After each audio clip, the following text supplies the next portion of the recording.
Hi, my loves. This is Isabella Sanfilippo coming at you from WCHS Wall Township, and you're listening to the I Love You podcast. Today, I am joined by Dia. and we are going to be doing Moving On Part 2.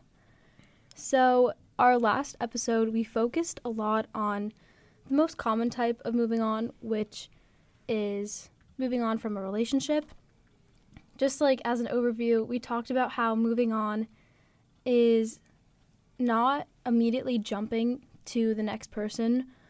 It's making sure that you can find validation from yourself instead of from other people. And now we're going to be talking about moving on in general. I think that the most important thing about moving on is probably its definition. And moving on is not quitting. I think that those are two very separate things, and I'll go into that later, but moving on is parting ways from something that isn't serving you anymore or is like harming you. Dia, what would you say moving on is in your own words? I think you worded it pretty well, but moving on is just recognizing when something isn't good for you anymore. Like you said, it's not quitting, because if you're doing the same thing over and over again and it's not helping you, then moving on from that is not the same thing as quitting. And I think it's just a mindset that you have when you just move past something that was hurting you. Yeah, I agree. And I think that when people say quit, there are like two connotations to it. For example, if someone was quitting smoking, obviously that's something that was harming them. And I think in that aspect, it could be used interchangeably between like moving on. But I also think that quitting is almost like a process, but moving on is how you feel afterwards. In a way, you can relate quitting smoking to moving on in general, because if you you quit smoking, right, it's done, and then afterwards there's all these effects where you miss it, and it's you have to resist those urges. That's kind of the same thing as moving on, I would think. It's you quit something, whether it's a relationship with a friend or any type of relationship, a team, whatever you're on, and it's and then afterwards there's all these effects that has on you. Yeah. That's part of moving on. That's what I was trying to say, but I couldn't find the right word, so thank you, Dia.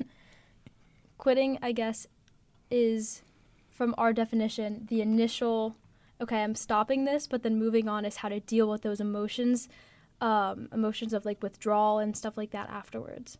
Exactly. So I wanted to give an example. So I'm going to say I moved on from my field hockey team because I didn't quit field hockey. And I love field hockey. It's my life. I play literally 7 days a week, every single day, for hours, every single day. And I used to be on this club team, and it wasn't serving me anymore. I wasn't getting the exposure that I needed to get in order to play at the collegiate level. So I wasn't getting the training I needed. Colleges weren't looking at me because it was such a small club. It was a very unknown club. Their name had no pull, so there were no colleges that were coming to see me. And the training wasn't great as well, so I decided to go to a new club. And so I left my team, and then I moved on to something that I knew would help me and to something I knew would get me to where I want to be. And I think that is the mindset you have to have when you end something and when you move on. Because if you're in a situation where you know you're not getting what you need out of something, whether that's a team, whether that's a relationship, anything, you need to then find it within yourselves, find the strength to leave that situation. And leaving my old club team was such a big decision for me, and it's one that I don't regret, but it was one that was hard to do because I had friends on that team. I had been there since I was like 13, so leaving that club team was something that was really hard for me to do, but I had to do it in order to get to where I am today, and that decision has helped me improve so much throughout the course of the 4 months that I've been at this new club. So I think that taking that mindset into things in our lives could really help us stop getting into toxic cycles and repeating bad behaviors. And I think like even though quitting something it might feel really bad afterwards, like you quit your team. I don't know if you felt guilty, but like that like quitting anything can make you feel bad afterwards, but you have to think of it long term. Like it's causing you pain short term, but you need to think of what it's going to help you with long term, because you don't want to be unhappy for a longer period of time than you need to be. So like the short term pain is worth it. Yeah, that was a beautiful way of putting it. And it is hard because there are definitely going to be reminders. Like, what was it? What day was it? Wednesday? My high school team played another high school team where girls on my club team were a part of. And so they were like, hey, where'd you go? And then I was like, wait, let me explain myself. And then once I did, they were like, yeah, I'm really happy for you. What colleges are you looking at? Like things like that. They were really supportive. And even though it's tough and you're going to miss people, you're going to miss the connection you have with whatever it is, with the team, with anything, if they really love you, they will support you no matter what. And if they did love you, they are going to be happy that you're doing what's best for you. And you don't want to regret not doing something in the future, because you're always going to regret the chances you didn't take. And that's part of life. And I think sometimes, you are not going to take those chances. And it's also, like, not good to, like, dwell on that regret, but it's important to try to not repeat those mistakes. So, like, not doing something because you're scared or because you know it's going to be hard is just going to make you regret it so much more. I think that looking on the past is, like you said, something you shouldn't dwell on, but I think that it's something you should definitely acknowledge, because you can learn so much about the things that you've done that have worked for you and the things that you've done that haven't. For example, I put this on here. I used to sing a lot, as we all know. I used to write songs. I used to perform to the stuffed animals in my bedroom. She's a little theater kid. I was. This is bringing up my dark past of musical theater. But I was playing field hockey 7 days a week. I knew that I wanted to play in college. I knew that it was something that I really, really wanted. And I just did not have enough time to fit singing into my schedule. Like, the amount of, I don't even have lunch periods free anymore because I'm doing so much stuff. But that was a decision that I thought about for a while, probably, the whole summer going into sophomore year. And it's one that I don't regret. And it's one that I would do a million times over. If I was put in that situation every single time, I would do that, because it wasn't my main passion. It was something that I found was fun, but I knew it wasn't what I wanted to do. I wanted to play field hockey, and that is all I ever want to do. 7 days a week, 24 hours. We don't have practice today because it was canceled because we did so good at our game on Wednesday. And then I was sad. I wanted to go to practice. I was like, no, wait, stop. And today, I'm probably going to practice on my own. But if I didn't, it would be the first time I hadn't practiced since I went to Florida in July. That is insane. Yeah. But it's what I love to do. And when you find something that you love to do, nothing can stop you. And there's some things that are going to get in your way, even if it's something that's not harmful, like singing. Singing is not harmful. Singing is great. Singing is a wonderful recreational activity, and it helps you express yourself. I think everybody should sing. Yeah. We should sing right now.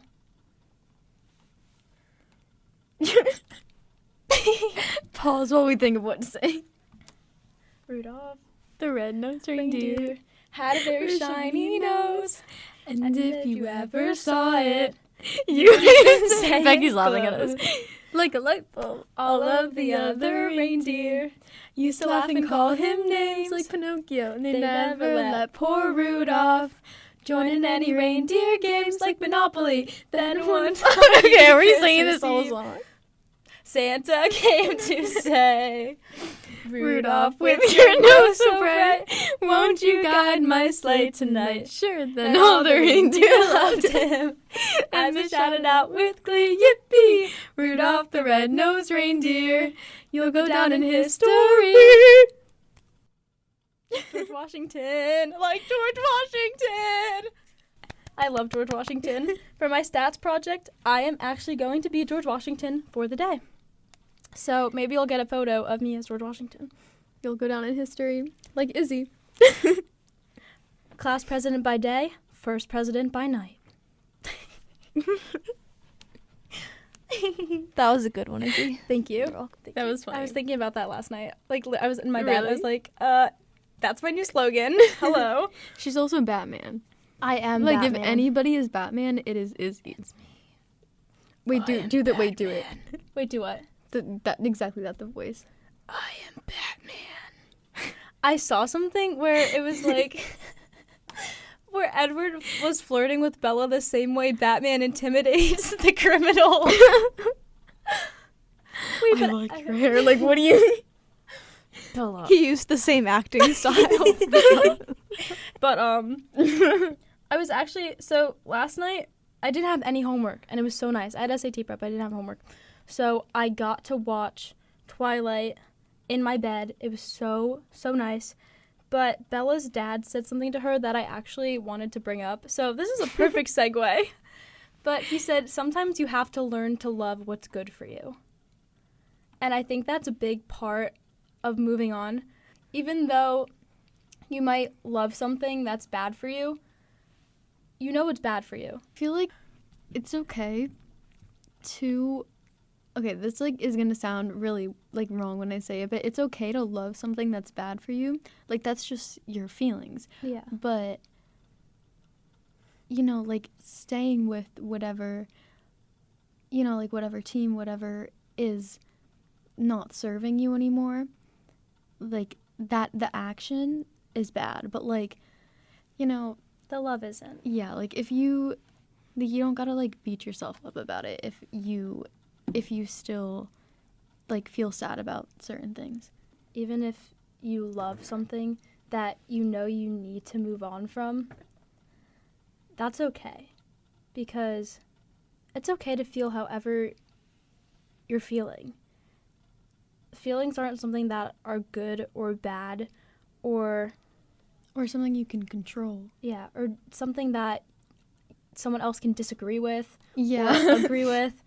It's not like something that's up for debate. It's how you feel. And in order to protect yourself, sometimes we don't allow ourselves to feel, but I think that it's important to feel in order to be able to deal with what you're really going through. I think that it's also important to set boundaries so that you can move on.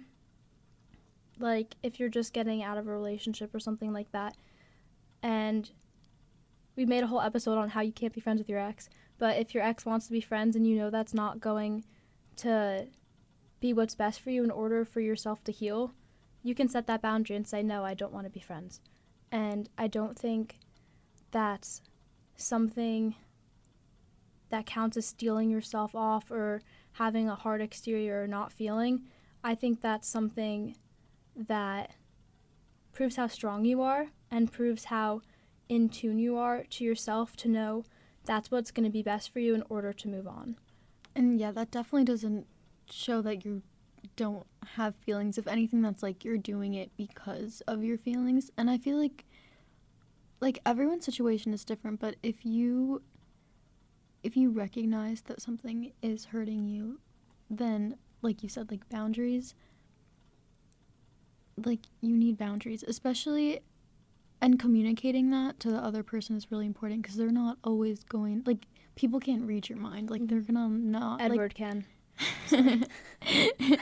Except Bella's mind. But anyway, keep going. like they're not gonna understand what you're feeling until you communicate it with them.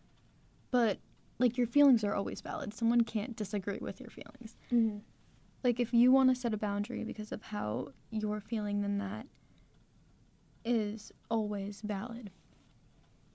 And I think that sometimes you don't understand how someone is feeling, but that's not the same as saying, like, stop feeling like that. And I think that it's important to, even if we don't understand how people are feeling, to really be empathetic and try to. And even if we can't, then just be there and just listen if that's what they need. And I think that you should also listen to yourself, because sometimes there's internal conflict with how you're feeling. Like, I'll be sad or something, and I'll tell myself, don't be sad. Why are you being sad? Like, stop. It's not that deep. And, like, it's not that deep. Sometimes I'll tell myself that. I'm like, it's really not that deep. Okay, but keep going. And, like, sometimes it isn't that deep. Like, sometimes you're upset over nothing, but I should really listen to myself more, to know just what I need. And I should listen to that. And I think that there have been a lot of key moments in my life where I've been able to do that, and those are some of the moments that I'm proudest of. Like when I knew I want to play field hockey in college. If I don't, I will die. And music and singing and doing theater is getting in the way of that. So I need to do what's best for me. I need to focus on field hockey and getting stronger and faster and more skilled and smarter on the field. And I can't devote time to music. And it was a hard decision. It was something that, again, I thought about for a while, but it's a decision that made me who I am today. And I think that a lot of the times, your decisions really make you who you are. And the butterfly effect, I remember you talking about it one episode, yeah. But the decisions you make can really impact your life. So choosing to stay with something that isn't good for you can really impact your life. And choosing to stay with something that is good for you can also really impact your life. Yeah, so. Like you have to, like I said, you have to look at everything long term. And like I want to go back to when you were talking about like sometimes like you don't know what you're feeling. I feel like that's okay too. Yeah. Like sometimes you don't know what you're feeling. And sometimes I'll be like talking to somebody else and I'll be saying like a bunch of things that like contradict each other, and I always say, by the way, I did not let my thoughts marinate. So if this contradicts, just let it be. And it's okay to feel two different things. Like you Exactly. might be sad and angry at the same time. You could be like, oh, I want them back, but also like oh, like how dare they? Like yeah. It's fine to feel 2 things, 3 things, 4 things, as many things as you can at once. Because your feelings can never not be valid. Like, they're how you feel. Like, what do you mean? Like, someone can't just say that they're wrong, because they're never wrong. It's your actions that can be wrong, but your feelings are just can't. As they are. Yeah. It's not like a tangible thing. And it's thing. not your fault either. Yeah. I remember we were talking in chem just about, like, things that are, like, physical. Like, your thoughts, your ideas, your emotions, they're not something that are, like, a physical thing. It can't be, like, it's something internal. Like, it can't be wrong. Our teacher was telling us what things are matter and what are not matter, and we were like, are you saying our thoughts and feelings don't matter? It was funny. Yeah. But, like, you know, your thoughts and feelings, they might not be matter, but they do matter. Yes. Take that, chemistry. perfect. And we are running out of time, unfortunately.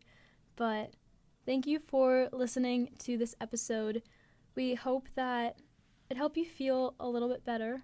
And if it didn't, that's okay. And you should listen to yourself and do things that do make you feel better. Yeah.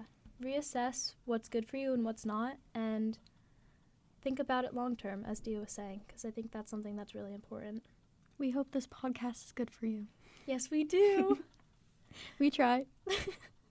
So, thank you for listening. I'm your host, Isabella Sanfilippo. I'm Dia Mandel. And remember, we love you.